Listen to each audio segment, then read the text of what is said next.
West Papua, a land not marked by empires or etched into colonial maps with pride, but by blood. Here, the Balium Valley breathes like an old lung, scarred by centuries of whispers and war cries. Before the arrival of steel or sermon, the people of this place, the Dani, had already mapped the world in pain and balance. They lived as if the clouds were their ancestors, watching from above. And the soil beneath their feet wasn't just dirt, it was memory. It held the weight of those who came before. Every path, every ridge, every echo in the valley carried stories not written, but remembered. The Dani were not savages. They were not lost in time. They lived by ritual, by balance, by blood debts. To kill was not conquest, it was justice. To die was not tragedy, it was continuity. They believed, when a man dies, not by age, but by hand, the scales of the world tip. And only more blood can return balance to the valley. So they fought, not for gold, not for flags, but for the dead. Each clan guarded its honor like fire in the wind. Each death was a whisper to the living. Do not forget me. Thus began the cycle. A brother was killed. A nephew struck down. An arrow in the ribs meant a pig would scream the next morning. And war, the sacred duty, was ignited once again. But war here was not chaos. It had rhythm. It had a ritual. The war paint was not decoration. It was a remembrance. The spears were not tools of aggression. They were extensions of grief. They met not on impulse, but by invitation. Each side knows the rules. Each warrior, knowing his death, might be remembered in feathers and song. And in this valley, where the clouds stoop low and the trees hold their breath, there was always one truth. No one is innocent. Only balanced, or not yet balanced. They did not march. They emerged, like ghosts from the tall grass, like spirits from the mist. In the Balium Valley, warriors did not need armor. Their skin was their history. Scarred, painted, ash-darkened. Each mark told a tale of a raid survived, a pig taken, a brother lost. They wore boar tusks and cassowary feathers not for vanity, but memory. The feathers moved with the wind as if echoing the dead who still walked behind them. Each man was a vessel for generations. Each spear, an inheritance. Each bowstring, stretched tight not just by muscle, but by mourning. Their chants were not songs. They were summoned, calling upon the unseen, the ancestors who watched from the clouds, the spirits who waited in the jungle. Their shields, long, carved, painted, were more than defense. They were identities. To stand behind the shield was to say, I am not one, I am many. Children watched from the huts, eyes wide, breath held. They had seen it before, but never without awe. For today, their fathers walked into war, not for territory, not for domination, but because someone had died, and death must be answered, not out of vengeance, but to keep the valley breathing evenly. Even the pigs knew. Their squeals changed on mornings like these. The earth tensed. The birds grew silent. And always, the sky remained low, as if ducking, waiting for arrows to fly. Sometimes, the battle began with a single name shouted into the mist. Other times, it began with silence, two sides standing like mirrors, each waiting for the first tremble in the grass. Then a cry, a rush, a flight of spears.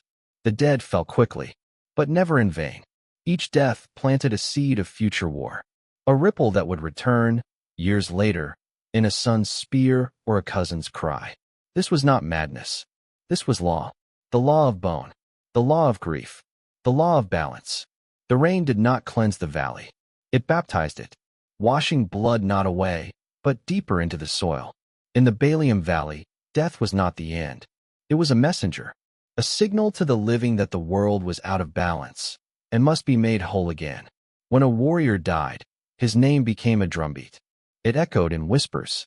It passed between huts. It traveled on the smoke of fires, slipping beneath thatched roofs, curling into sleeping ears. The men knew before they were told. They felt it, a silence in the air that shouldn't be there, a shadow where once there was only fern and light. And so the preparations began, not of mourning, but of action. The feathers were laid out. The spears checked for splinters. The shields touched and retouched, as if the symbols painted on them held back the death they now chased. Women wept, not for weakness, but for duty. They cried so the spirits would not thirst for more blood. Their voices rose into the clouds, seeking ears not on earth. Children were told, "Stay inside." Today, the men speak to death. But no one stayed still. Not really. Because when someone fell, the village rose. And behind every battle, there was a deeper ritual. First, the name of the fallen was sung.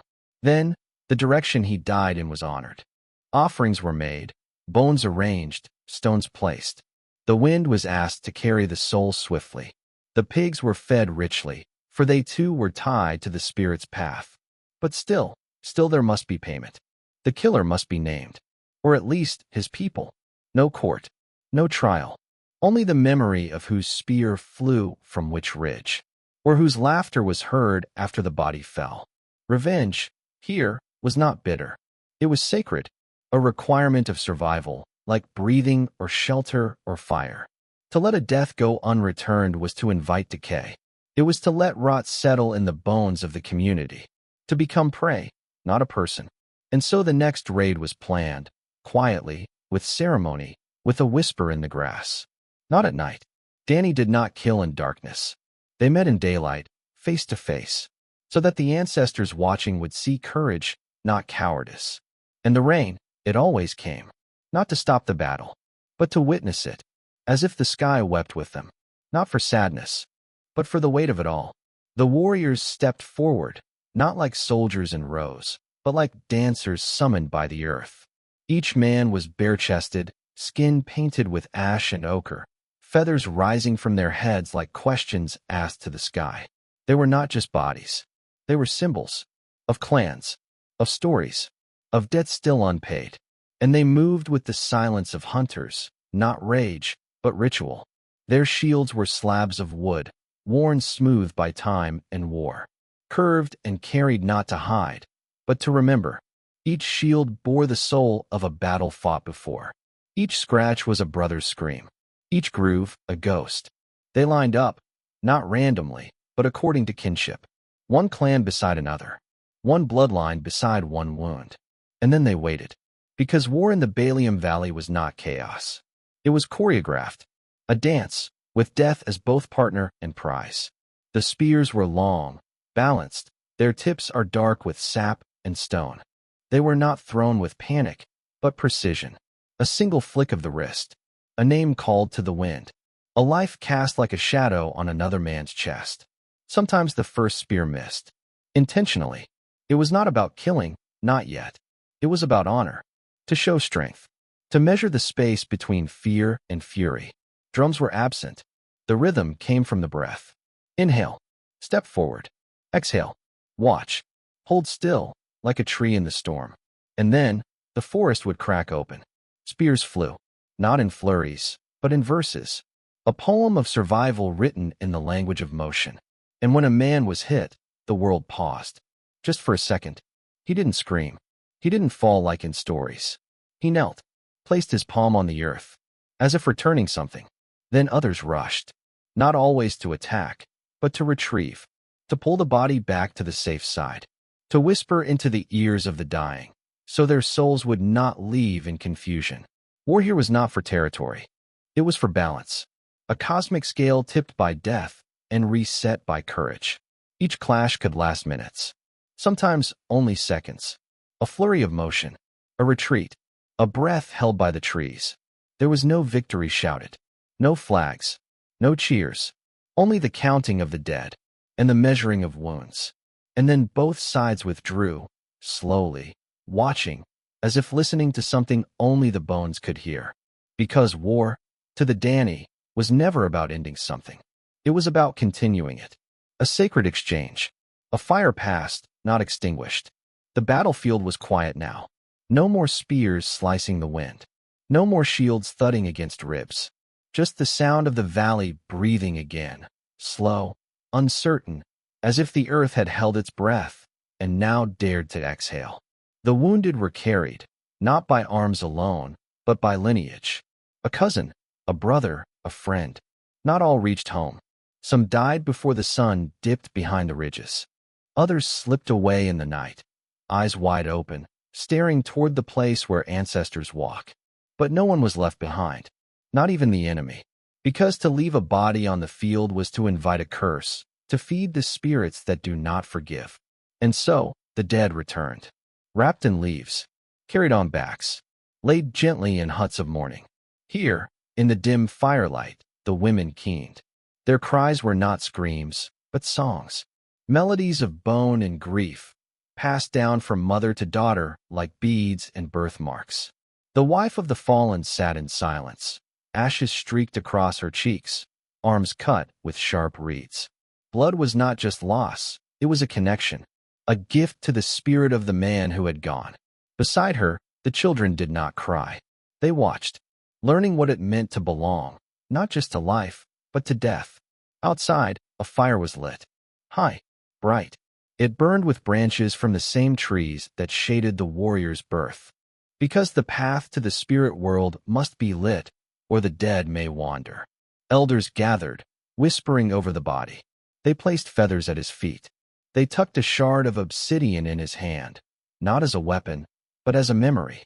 They spoke his name 3 times, loud, then soft, then into the wind, so it would be carried to where the ancestors listened. And when the body was buried, it was not beneath earth alone. It was beneath the story. A tale would be told, not just of how he died, but how he lived, what animals he hunted, what jokes he told, what dreams he shared beside the fire. Because forgetting is a second death. And among the Dani, that is the greater sin. His spirit, they believed, would watch. Not forever, just until the balance was restored. Until his death had been answered. Not revenged, answered. Another spear, another name, another breath taken from the other side. Not to kill endlessly, but to keep the world from breaking. And so, as the valley slept and the mist crawled like ghosts across the fields, a child was told the story. A son, perhaps, his small hand clutching a toy spear, his eyes wide with knowing. And in his dreams that night, a shadow came, feathered, silent, familiar. The dead do not speak in words. They whisper in dreams, in rivers, in the rustle of trees. And the child, he listened. Long before the war, long before spears flew through the air like angry birds, the land had already chosen sides. It was not neutral. It was never just soil and stone. To the Dani, the earth was alive, not in metaphor, but in truth. A tree could watch. A river could punish. A cave might whisper if you dared to listen with more than ears. The forest paths were not only walked, they were greeted. Men muttered to the ferns, not out of madness, but respect. Because a careless step could offend the hidden, and the hidden remembered. Mountains were the bones of ancient spirits. Waterfalls were their laughter, their weeping, their warning. The Dani did not conquer the land. They bargained with it. Every yam planted was a pact. Every pig sacrificed was a prayer. Even the ash from their fires was scattered carefully, because to dump it thoughtlessly was to blind the eyes of the land. And in this world, where boundaries were invisible but sacred, every war was a disturbance. When blood spilled, it wasn't just the bodies that suffered. The very balance of the world tilted. Too much death, and the rains might stop. Too much grief, and the pigs might sicken. That's why war couldn't go unchecked. The Dani weren't savages lost in bloodlust. They were guardians of an ancient scale, a cosmic order written not in books, but in feathers, smoke, and bone. So after the battle, there were rituals, not to celebrate, but to cleanse. The warriors bathed in rivers where ancestors once drank. They sat in smokehouses, letting herbs and silence scrub the ghosts from their skin. And elders sang old songs, not to be heard, but to be obeyed by the wind and the mountains. They asked forgiveness, not just from the spirits of the slain, but from the land itself. Because the Dani knew something the modern world forgets. Every act echoes. Even a scream can stain a hill. Even silence can summon a curse. The land was not theirs to own. It was theirs to protect. And when war was done, truly done, they would plant again. Not just crops, but peace. The bones buried beneath the sweet potato fields would feed more than roots. They would nourish remembrance. And in that act, the Dani found something stronger than revenge: continuity. In the mist-soaked valleys of the Balium, childhood was never a luxury. It was a ritual in disguise. From the moment a boy could stand, he began to watch his father's stance, his uncle's silence, the tilt of a spear resting by the doorway. Games were never just games. A boy chasing a pig through the mud was rehearsing patience, learning movement. A boy shaping a crude bow from twigs was not playing. He was echoing memories. Because among the Dani, manhood wasn't earned through age, it was summoned. Not with drums, not with celebration, but with scars. A young boy would watch his elders disappear into the high grass, their bodies painted with ochre and soot, their footsteps light, but fate is heavy. And when they returned, bloodied or triumphant, the boy did not cheer. He listened to every detail of the hunt, of the ambush, of the warrior who fell in silence so the others could live. These stories were his textbooks, not written in ink, but remembered in a heartbeat. The spear was not handed to him, it was revealed, first in wood, then in bone, then in intent. The elder would whisper, "This is not to kill, it is to balance." And the boy would nod, not because he understood, but because he knew he must. Scars were the ink of initiation. A cut on the shoulder when his first pig was hunted, a burn on the palm when he held fire too long to prove he could. Each pain was a syllable in the language of manhood. He learned to walk without sound, to eat without waste, to sleep with one eye open and one ear tuned to the forest's breathing. And above all, he learned restraint. For a true warrior did not strike without reason. Among the Dani, even courage had a limit. The bravest man was not the one who charged without fear, but the one who waited in fear and chose the right moment to act. So the boy grew, not in size, but in the soul, until one day, the elders painted his face. Not with color, but with legacy. They gave him no title, only silence. Because in that silence, the ancestors whispered, "You are ready." War, for Dani, was not madness. It was not chaos erupting from hatred. It was not greed wrapped in blood. It was ritual, a slow, breathing rhythm, a sacred echo of pain made orderly. When a man fell to an enemy's spear, his body was not just a corpse. It was a question asked of the living. "Will you remember me?" Not in grief, but in action. The tribe would not weep aloud. They would not scream vengeance. Instead, they gathered beneath the trees, a circle of silence as dense as fog. An elder would step forward, holding a stone sharpened by generations. He would cut the tip of a finger and let blood drip into the earth. Then, the dead man's name was spoken, only once, like a whisper into the bones of the mountain. Revenge was not demanded. It was expected, but not today, not recklessly. It will come at the right time, in the right way, with the right witnesses, both human and spirit. Preparation began not with weapons, but with purification. The warriors would fast, would walk alone into the jungle, would speak to the trees, to the spirits of ancestors that moved in the branches and rattled the ferns.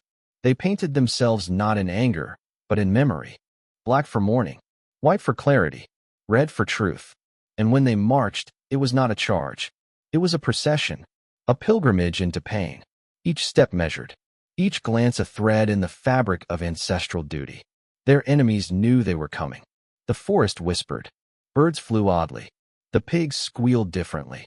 And so the ritual played out, not in mass slaughter, but in a skirmish. A sudden clash, a burst of yells, a spear thrown, a retreat. Enough blood to balance the ledger. Enough violence to speak to the dead. And then, stillness. Both sides pulled back. Neither side was victorious. But both sides hurt. Because war was not meant to destroy. It was meant to remember. A way to talk across generations. To prove the ancestors still watched. To say, with every cut and bruise, you did not die forgotten. When the battle was over, the jungle did not cheer. It watched, quiet, ancient, and unchanged. But among the Dani, the true ritual was only beginning. For death was never the end. It was a doorway. A warrior who died in battle was not simply gone. His spirit did not vanish like breath in the cold. It lingered. In the ash of the hearth, in the rustle of banana leaves, in the trembling cries of pigs before sacrifice, the dead walked softly. The body, if recovered, was carried home in silence. No wailing, no lament. The tribe had learned long ago, noise confuses the spirit. They laid the fallen in the dark warmth of their longhouses, close to fire, surrounded by the scent of smoke, salt, and sorrow. And then came the bones. The Dani did not bury their warriors deep. They wrapped them. They smoked them. They dried the body not to erase it, but to preserve it. The mummified ancestor, not hidden, displayed, propped upright, eyes sealed in death, fingers curled like sleeping roots. A permanent sentinel watching the clan. To outsiders, it seemed morbid, grotesque. But to Dani, it was sacred, a daily reminder that the past still breathed. Children grew up in the shadow of their forebears. Not haunted, guided. They knew the face of the one who had killed the crocodile, the one who had chased enemies across the ridge, the one whose death had meant vengeance, ritual, memory. And sometimes, when the wind moaned through the trees, the elders would say, "The bones are whispering," telling stories not written in books, tales of old feuds, broken pacts, forgiven blood. Even women, whose grief could not be voiced, told their pain in flesh, a finger cut, a digit gone. Each missing part is a memorial, not just for a husband, but for the land itself. Because in the Dani worldview, death was not loss. It was a shift in weight, a body turned into gravity, pulling memory toward meaning. And so the warriors lived on, not in heaven, not in myth, but in the mud and smoke of daily life. Their names are spoken before hunts. Their faces are painted on walls, their bones resting like embers, never quite cold. The jungle had kept its secrets for centuries. Warfare, ritual, mummified ancestors, bones that whispered and skies that watched. But then, one day, a new kind of eye entered the valley. Not the eye of a god, not the sharp glance of an enemy, but the silent, unblinking lens of a camera. 1961. American anthropologist and filmmaker Robert Gardner arrived, armed not with spear or spell, but with film. He came not to conquer, but to see, not to convert, but to witness. And what he captured would echo forever. Dead Birds, 1964, was not merely a documentary. It was a haunting portrait of life and death, of peace and vengeance, of a people who saw the world not as a line, but as a circle.